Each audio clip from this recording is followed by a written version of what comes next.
My mantra is consider everything compromised and act accordingly.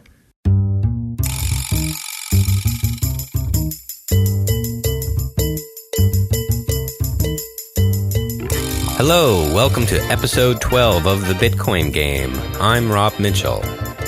My interview today is with Jaime Cochran, who's been a hacker since her youth. Currently, Jaime works at Bitcoin company Gem as a security engineer. If you want more info on anything we discuss, check out this episode's page at letstalkbitcoin.com.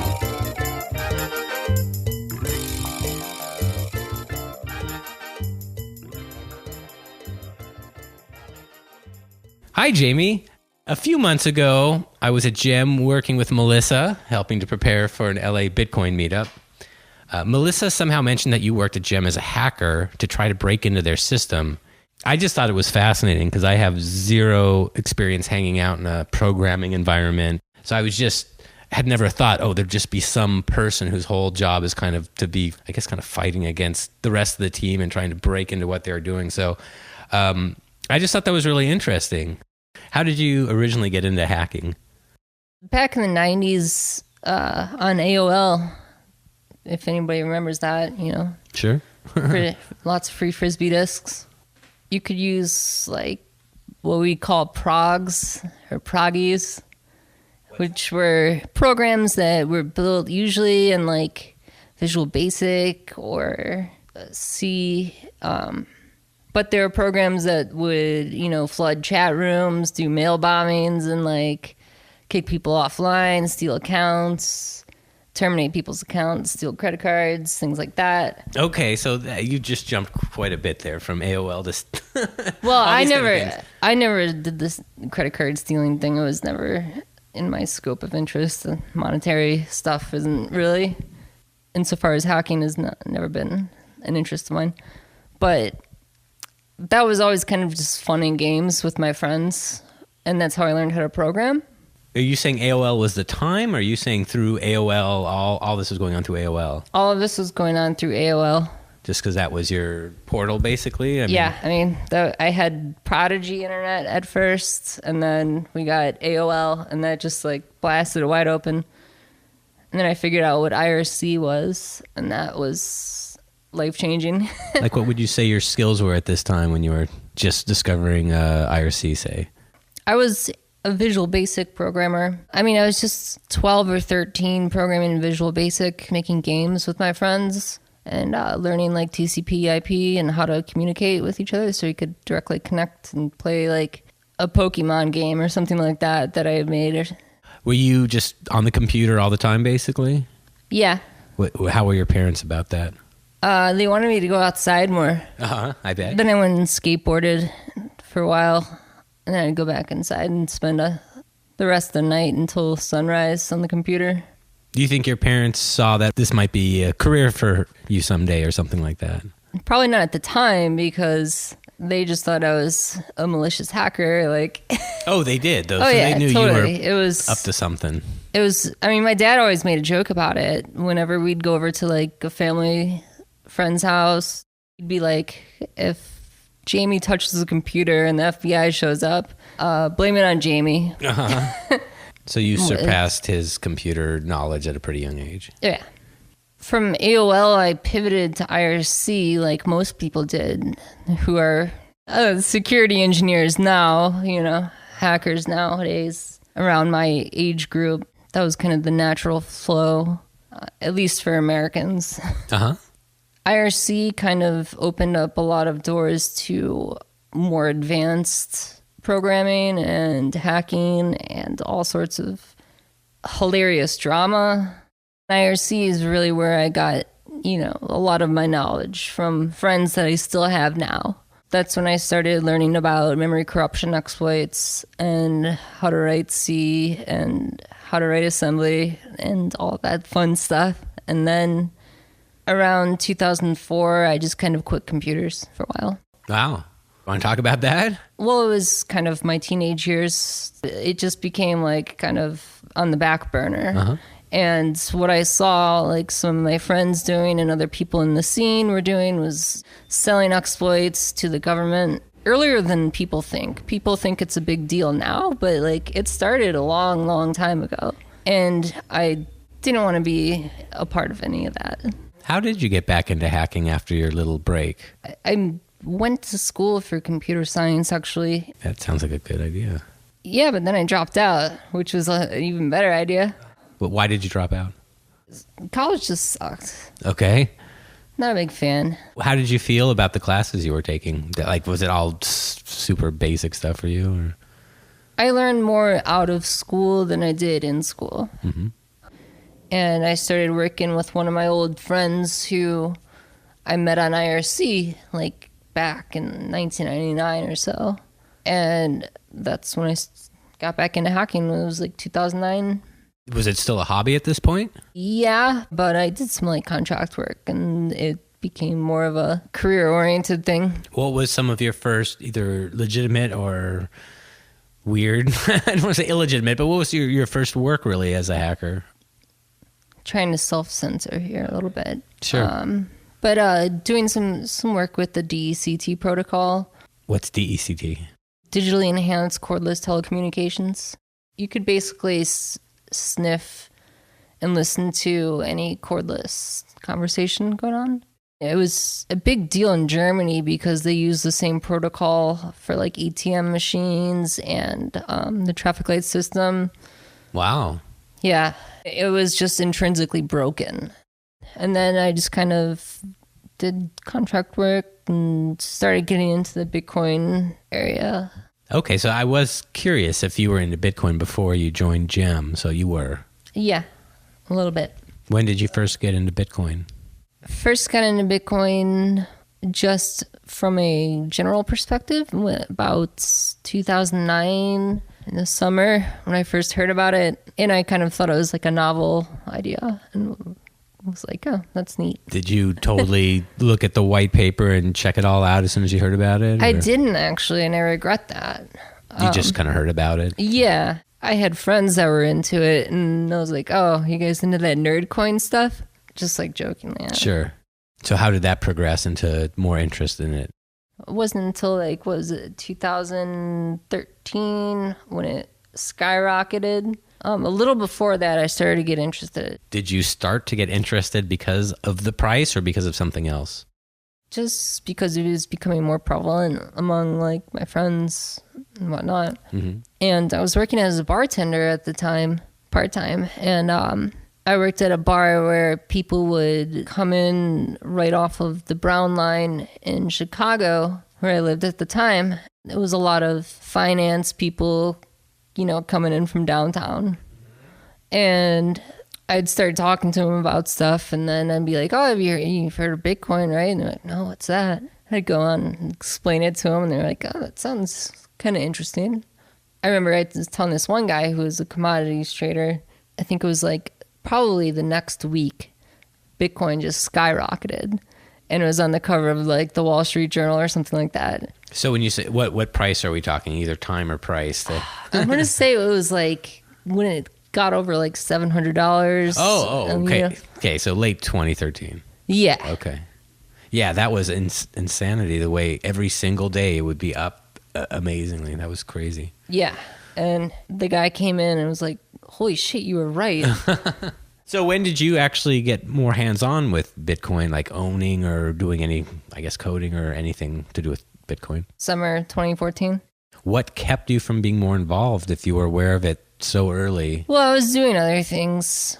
I was getting back into vulnerability development, learning the ways of memory corruption exploits in 2014, 2015. Is that a specialty of yours, or is that a really common way to break into things? It's a very common way to break into things. However, it's very difficult nowadays because of the technology that mitigates memory corruption has progressed so much that actually exploiting and successfully exploiting memory corruption vulnerability is significantly lower than it was, say, 15 years ago. There's lots of reverse engineering involved. So if somebody overflows a buffer in XYZ program and you get like a segmentation fault and you get a core dump, and so you go and analyze that core and figure out. I don't know if I should ask you what any of that means. A core dump. What is a core dump? A core dump is basically just a debugging crash analysis for debugging purposes. Okay, but then you get that as a not someone who's working on it. You still get that feedback. If you're in a Linux or a Unix environment, you can, yeah. And then so you just take a debugger and, take a gander. And if you know assembly, if you know how to work it, you can probably figure out how to exploit it. Okay. I mean, that's like the basics of it. That's the super easy basics of it. But I mean, there's so much, the mitigations now with like address space layout randomization and the PAX team with GRSec. What is that? It's a set of kernel patches that mitigate a lot of... And this is all Unix stuff? Yeah, it's all Unix stuff. So what skills or languages do you know to be able to do all this stuff? My favorite language is Perl, actually. Huh. Yeah, everyone hates Perl, but I love it. It's a really old scripting language. It used to kind of be the standard scripting language next to Bash and got kind of taken over by Ruby and Python and everything else that's come after. So is Perl just your It's just like my throwback. Is that of much use nowadays? For simple tasks, yeah. But I mean, I use Python and C and... So those are your tools when you're coding. Are those languages that you're also trying to find vulnerabilities when other people are using them? Yeah. I know a vulnerability like in any language. It's just a matter of knowing the threat model. Like it could be a deserialization bug in Ruby, or it could be in JavaScript. And it could look differently, but at the same time, it'll look the same because it performs the same function. And I might not be a Ruby expert, but I can still identify that thing. Are you a security expert or a hacker? I mean, you're both, I guess. What's the difference? Is there a difference? I don't really care. Like, I guess I'm just trying to understand if someone says, because I've met a lot of other people who are security experts, but they don't seem like hackers like you do to me. Maybe they are, and they just don't talk about it. I just don't care about the semantics of it. I've had like this discussion so many times where it's gotten like to the point where I'm just like, F it, I'm a hacker. Like, I don't care. I really don't care. I'm just trying to understand. Like when I hear you say you're a security expert, I don't know why I have a whole different idea in my head. Right. Well, I mean, there's plenty of people who will say that they're not hackers and definitely know how to break into. Mm-hmm. I mean, I feel like you do have maybe more experience, if not skills, whatever, breaking into things, where I don't assume someone who says they're a security expert has been on that side of it as much as you have. Right. I mean, there's, at the risk of really pissing people off, there's a lot of people who, will go to school and get their certifications and get all of their CISSPs and their certified ethical hacker certs and all of that stuff, but still not have any idea how to pop a shell or any idea how to write an exploit or even a proof of concept. Today's magic word is INFOSEC. INFOSEC. Use the magic word to claim your share of this week's listener distribution of LTBcoin on letstalkbitcoin.com. This episode of the Bitcoin Game is sponsored by Bkeychain.com. You've probably seen these substantial metal Bitcoin keychains if you read about Bitcoin online, because photos of these keychains have been used literally hundreds of times to represent the topic of Bitcoin in the past several years. I'll be giving away a few of these keychains, one to a new Twitter follower, and one to someone who tweets to me at the BTC Game, and one to someone who comments on this episode's page on letstalkbitcoin.com. So now you know how to try to win a free keychain. But if you don't win, just visit Bkeychain.com and find out how to buy one for yourself or your favorite Bitcoiner. What do you or would you tell your mom or grandma or whatever? Like, how do you help them deal with all the threats to security? Do you believe in password managers, antivirus software? Tell me about your thoughts on basically computer safety for technophobes.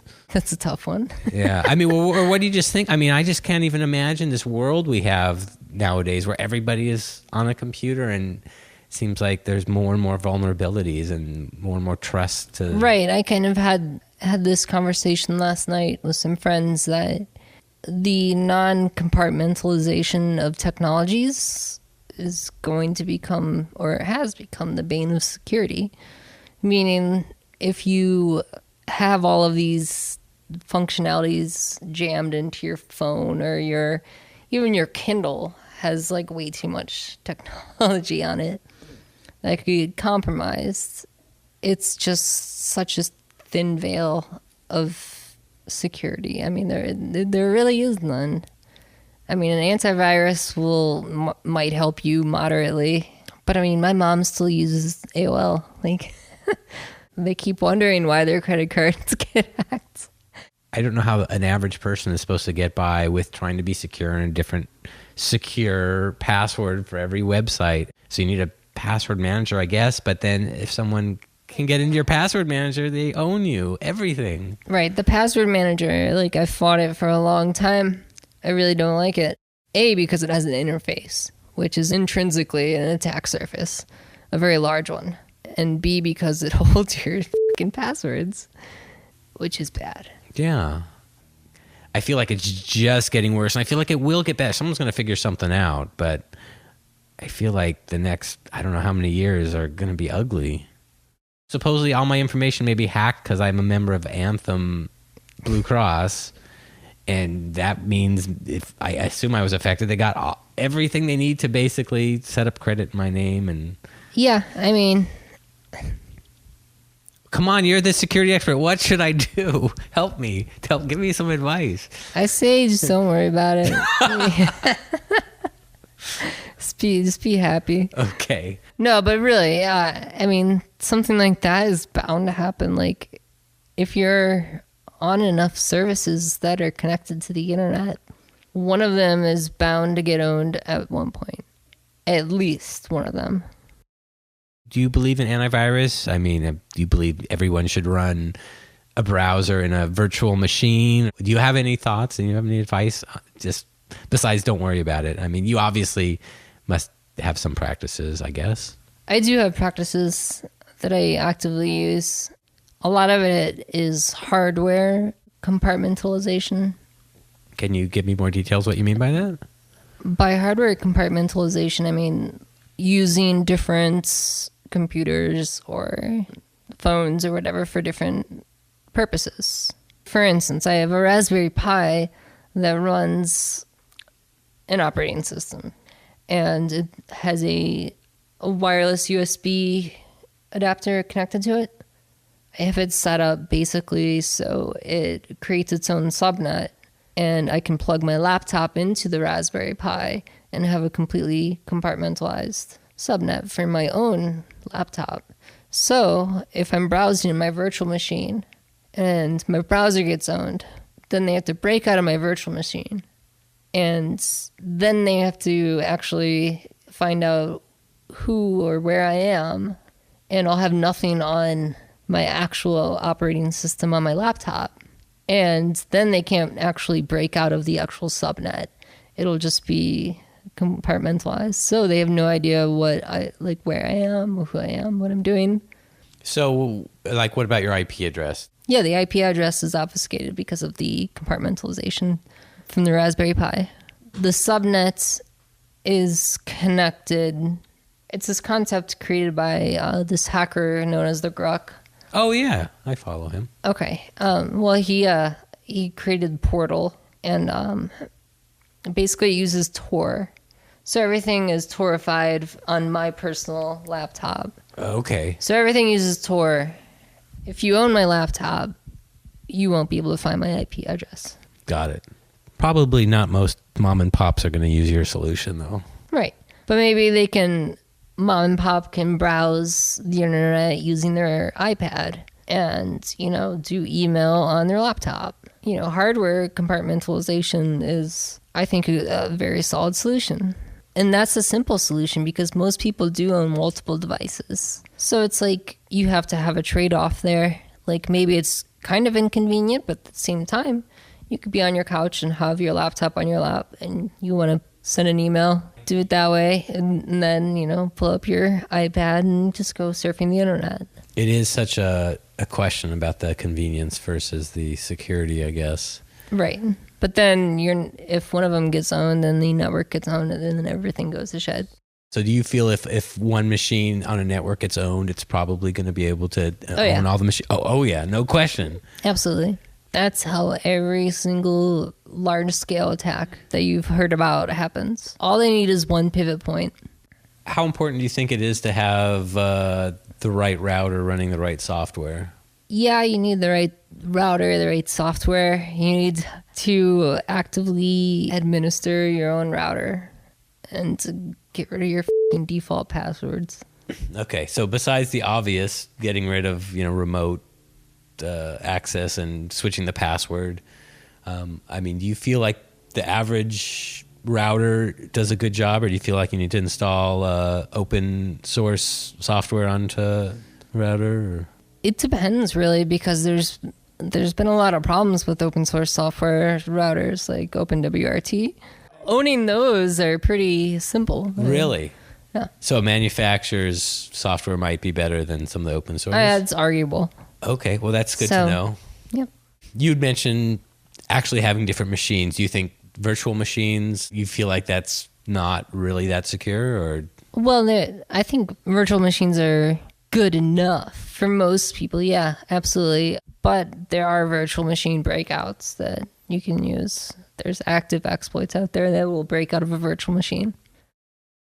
If you hear someone's on, Windows versus Mac versus Linux versus whatever, and you were trying to somehow own them, would you feel one is easier or harder than another? I feel like nowadays Linux is probably the easiest. Well, how come? Linux is probably easiest because there's so much open source code that has been around forever, legacy code that people still use, that has bugs in it that have been around for a lifetime.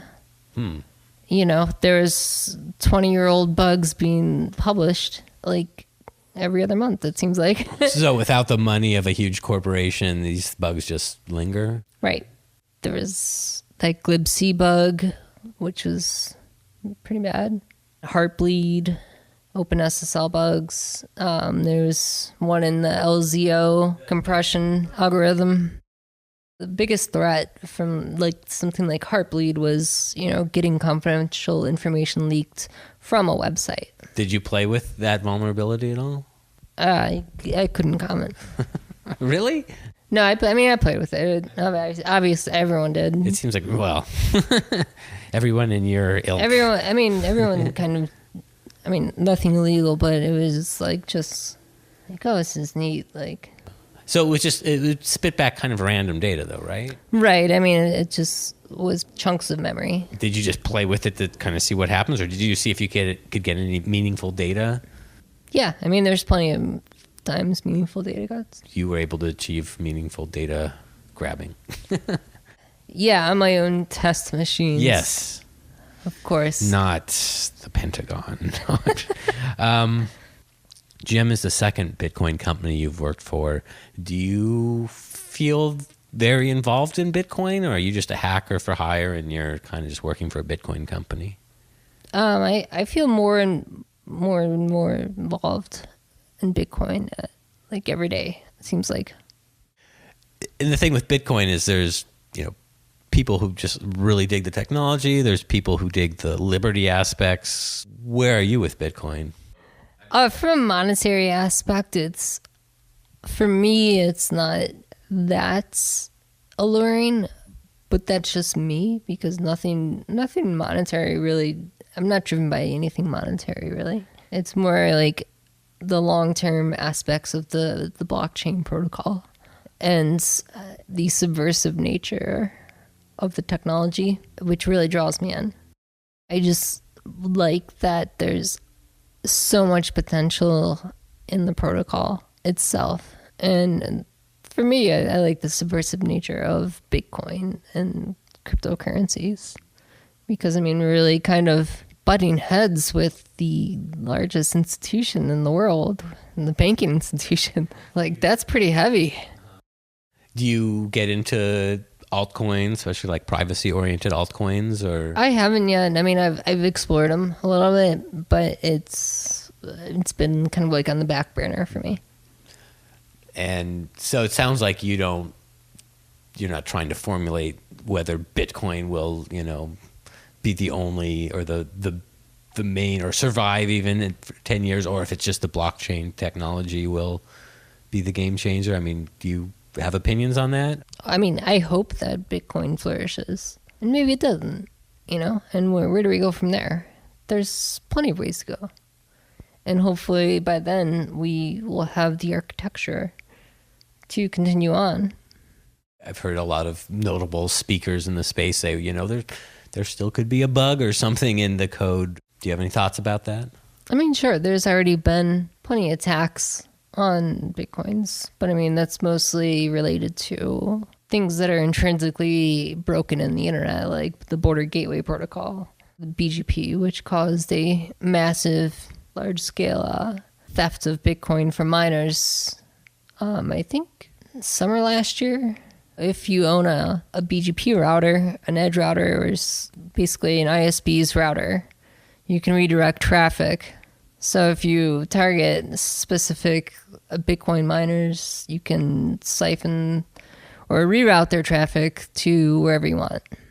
So have them working for your pool instead, or is that, or what is that? Basically. I mean, in layman's terms, yeah. It would be a quick attack because it's kind of like when BGP is getting exploited, the mitigation is kind of like mitigating a DDoS attack. It's very quick and swift, and it's easy to catch. So I think the person got away with 84 grand worth of Bitcoins. And you're saying BGP? BGP. Border Gateway Protocol. It's basically the backbone of the internet. I guess I should study up on that term. Well, the protocol is built into the internet. It's the backbone. So there's been intrinsic vulnerabilities in it known since like the 90s. There was a group called Loft Heavy Industries that presented in front of Congress and told them that they could take down the internet in 30 minutes. When was this? This was mid 98s, I want to say. I'm not sure. I don't Mid 90s, is that what you said? Yeah, mid 90s. Okay. They went and showed them, the NSA and other agencies, how to perform man-in-the-middle attacks using these vulnerabilities in the Border Gateway Protocol. Thanks a lot, guys, by the way. Good job. Did governments use that? They couldn't possibly comment. Okay. It was kind of a turning point, I think, when a bunch of hacker nerds kind of presented in front of Congress saying that there's this intrinsic vulnerability in the internet. Do you have any websites or social media accounts you'd like to mention? The Chronicle.su, your only trusted news source. Can you tell me more about that? The Internet Chronicle is the most trusted internet satire website. Are you the person behind it or part of a team, or? We're more of a multinational conglomeration, part of Legal Joker Incorporated. Okay. Anything else? You can follow me at Assert Ackflags. Can you spell that, please? ASSHURT ACKFLAGS. I haven't changed my Twitter profile in a while. Okay. But, it's more of like a stream of consciousness, kind of like I will say whatever I want, whenever I want, I guess. Well, Jamie, thank you so much for coming on my show. Absolutely. Anytime. Thanks for having me. Thanks for listening to episode 12 of The Bitcoin Game. You can find a listing of all the episodes by going to thebitcoingame.com. Please let me know you listen by following or tweeting to the BTC Game on Twitter, or by commenting on this episode's page on letstalkbitcoin.com. If you're a regular listener, I'm sure you've noticed the new way I started the show. I'd love to know what you think.